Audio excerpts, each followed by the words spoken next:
Assalomu alaykum hammaga. Bugun yana bitta obyektimizni boshladik. Hop, ko'pchilik so'ragan 10 kilovatlik 10 grid sistemani necha pulga tushadi. Bugungi videomiz aynan shu haqida bo'ladi.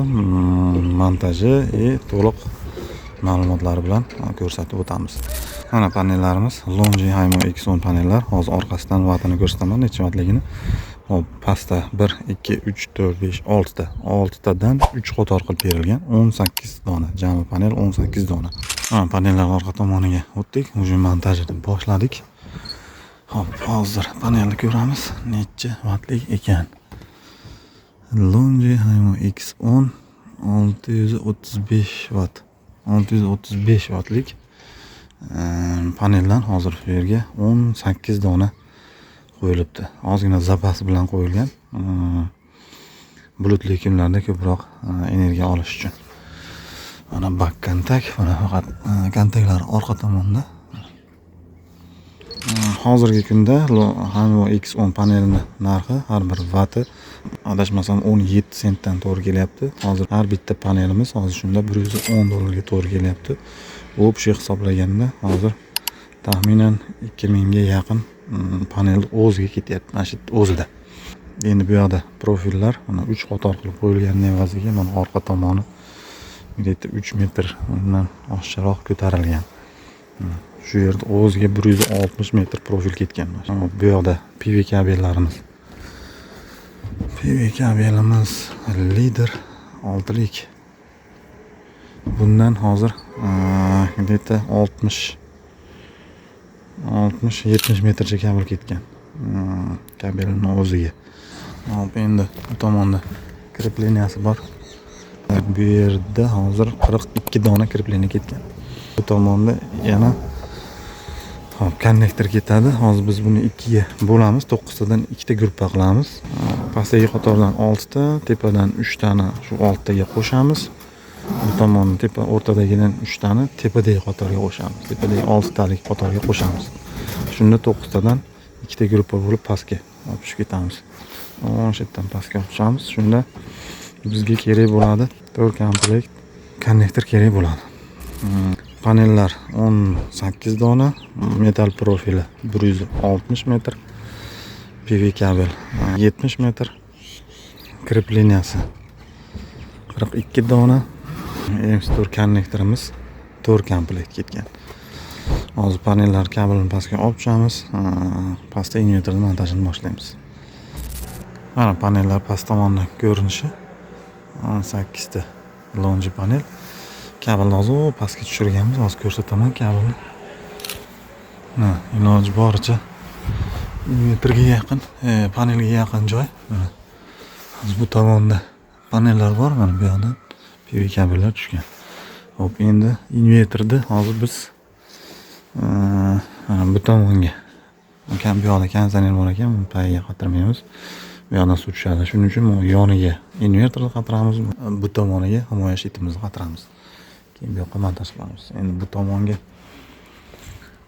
tomonga qo'yaylik desak, mana bu tomondan yomg'ir tushar ekan, mana bunaqasiga. Bu yoq ochiq ekan mana. Shuning uchun mana bu tomon bek. Mana shu yerga invertorni o'rnatamiz. Bu yoqqa himoya shitimiz. Hozir Longi panellarini ko'rib ko'ramiz. Dahshat. Xullas, hozir rosa quyosh chiqqan payt shuning o'ziga yaxshigina dugo beryapti. Xullas, hozir invertorimizni raspakovka qilamiz. Mana invertorimiz Solax 10 kilovatlik. Qani, ochaylik. Hozir raspakovka qilib ko'rsatamiz.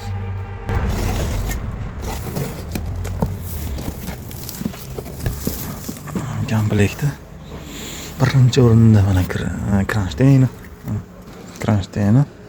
Hop. Bu yoqda kitobi. Nega bu yoqda? Antenasi bor ekan, logeri. Wi-Fi logeri, antenali ekan. USB porti ekan. Hop.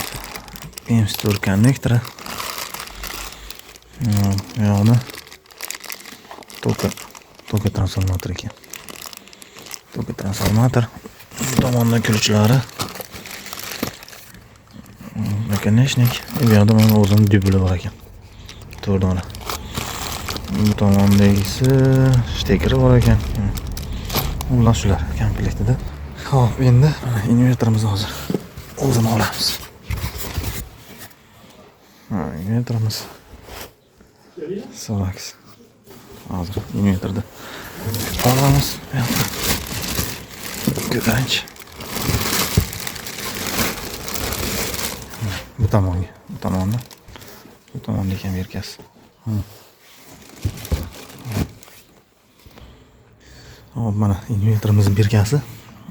Bu tomonda maksimum PV voltage 600 volt. MPPT voltage range 40 voltdan 560 voltgacha. Mana har bitta MPPT 20 amperdan ekan. Bu har bitta MPPTga faqat bitta string panel ulash mumkin xolos. Uloqchasini ko'tarmaydi. Xullas mana bu yoqda raz'yonlari. Hop. 220, 230, 240 volt bu yoqda. Chiqish toki 43-45 ampergacha. Hop, minus 25 dan plus 65. Hop, bu tomonda IP66 ekan bu. Mana bu yoqda radiatorlari. Bu yoqda radiator. Mana shu ko'rinishda. Orqa tomoni. Bu yerga kronshtayn qatiriladi. Old tomoni ekran displey monoxrom. Orqa tomoni bu yoqda grid tomoni ekan. Karsda yozgan ekan mana. Mana bu tomoni L, N, P. Xullas, faza 0 P. Bunaqa kirishgan bilan himoyalangan turar ekan. Bu yoqda USB port. Wi-Fi logger uchun. Xullas, invertorimiz mana bu yoqda DC switch, bu yoqda M4 konnektorlar. Bu tomonda monoxrom ekran. Xullas, mana shu Solax 10 kilovatlik bir fazalik invertorimiz. Hozir bu yoqda kronshtaynni qatiryapmiz. Bu tomonda mana bu tomonda shit защитasi uchun keraklik предохранитель, DC avtomat, DC uziblar. Bu yoqda AC uzib. Hozir bularni hammasini shit ichiga yig'ib, bir yo'l bu yoqqa qatirib, hammasini ko'rsatamiz. Xullas, invertorni qatirdik, mana shitini qatirdik. Mana bu yoqda yonboshdan ko'rinishi. Ekraniga avtomatlar to'g'ri, tagida chizig'i, invertor tagiga to'g'ri. Bu yoqda kabel kanalimiz. Xullas, mana ko'rinish bu yoqdan. Invertor har doimgidek ko'zda o'rinida. Hop, endi bu yoqdan PV kabellar kiradi. Predaktorimizga. Mana bu yoqdan tepadan uzibga, uzibdan DC avtomatga, DC avtomatdan chiqadi. Bu tomonda mana alohida MPPTga ulaymiz. Bu yog'i grid, mana bu yog'i 0, bu tomoni faza, bu tomoni 0. Zazamini. Bundan chiqadi, bu yoqqa AC avtomatimizga ulanadi. Tepadan to'g'ri shochga ketadi. Xo'p, xullas, hozir invertor hozirgi paytdagi narxi $800 atrofida turadi. 10 kilovatlik bir faza Solax. Bu yoqda himoya shitimiz, bu yoqda 4 ta predaktor bor. 2 ta uzib bor, 2 ta DC avtomat bor. Bitta AC avtomat. Xullas, bu yoqda 16 talik shit. Shitimizga taxminan $50-60 ketdi. Shit $60, invertor $800. Bu yoqda kabel kanallar bor. 4 metr ketgan. Xullas, hozir shuni hammasini montaj qilib, joy-joyiga qatiramiz. Mana invertorimizni deyarli montaj tugab qoldi. Mana bu yoqda 10ligimiz kabelda faza 0 uladik. Bu tomonda PV kabellar mana. Bu yoqdan kelgan, mana DC avtomatdan chiqib, invertorga borib ulandi. Mana panellar predaktorga ulandi. Hop, endi hozir mana invertorning gridini biz avtomat tagiga ulaymiz. Mana HV konechnik bilan bu yerga. Endi buni tepasiga biz sip kabel ulaymiz. Mana bu yoqda sip kabelimiz bor. 2 ga 16lik. Hop, mana bu yoqda yozib qo'ygan. 2 ga 16. 2 ga 16. Hozir buni biz avtomatimiz tepasidan olamiz. Bu yerdan to'g'ri shochga ketadi. Shochigimiz tashqarida xullas. Bu yerdan taxminan 50-60 metr naryoqda. Hozir shu yoqqa tortib olib boramiz. Bu yerda mana sip kabellarni olib kelib qo'yganmiz. To'g'ri shu yoqqa boradi. Xullas sip kabelimiz hozirgi paytda 7,5 ming so'm ekan. Har bir metri. Taxminan 60-70 metr, 60 metr ketdi. Shu obyektga. Hozir tashqarini ham ko'rsataman, sho'chigini ham. Shularni hammasini keyin ulaymiz. Keyin ishga tushirib beramiz. Mana bu tomonda tashqarida sho'chiklari, bu yoqda shiti bor ekan. Mana biz ichkaridan olib tushgan 16 lik sip kabelimiz. Mana bu yoqda sho'chiklari. Hozir biz bu yoqda mana sho'chiklarini ichidagi kabeli ham ingichka ekan. 6 lik ekan. Buni ham alishtiramiz 16 likka. Hop, bizga hozir avtomatini ham alishtiramiz. 60 lik qo'yamiz bu yerga. Buni tagiga inverterimizdan kelib ulanadi. Tepasi sho'chidan chiqish. Mana bu yoqda sho'chidan chiqdi tepaga, pastdan to'g'ri mana shu yerdan inverterga ketadi. Bu yerdan uyda iste'moliga ham ketadi.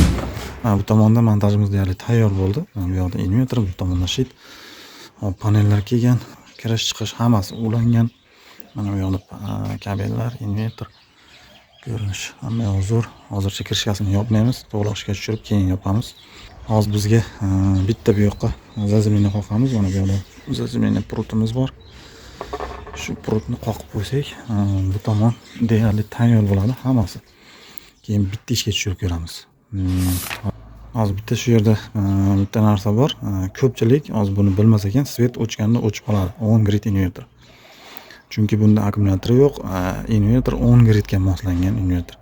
10 gridda mana misol akkumulyator ulanmaydi bunga. Davlatdan tok kelib tursa keyin ishlaydi. Agar tok kelmasa bu ham ishlamaydi. Inverter o'zi yoniq turadi, lekin uyga bermaydi. Chunki buni alohida chiqishi yo'q. Gibrid sistema bor, gibrid tizim deymiz. Shu gibrid tizimda inverter boshqa bo'ladi, yoniga yana qo'shimcha akkumulyator qo'yiladi. Ana shunda uyda hech qachon svet o'chmaydi. Bunda o'chib qoladi.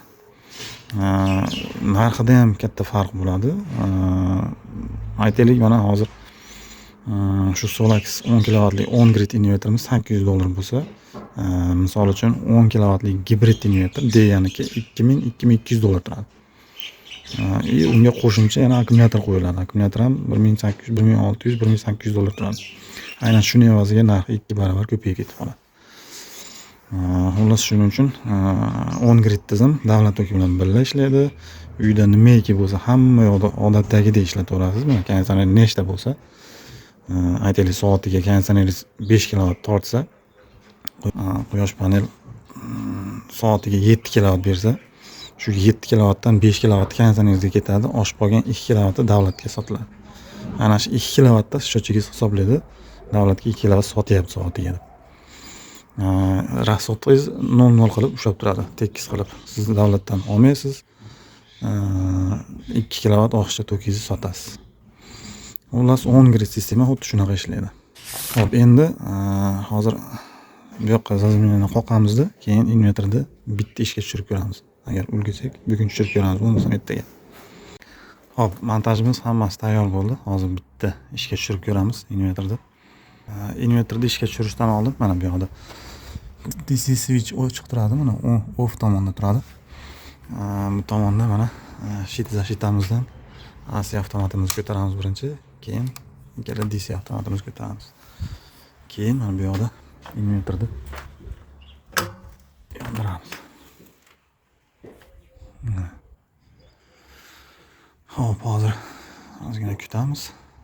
Necha kilovat chiqadi? 1 minut. 1 minut orqaga sanar ekan. Kutamiz. 5 sekund.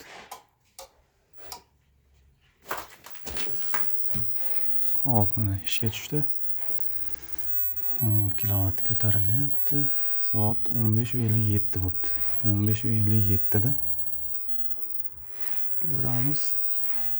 4 kilovat.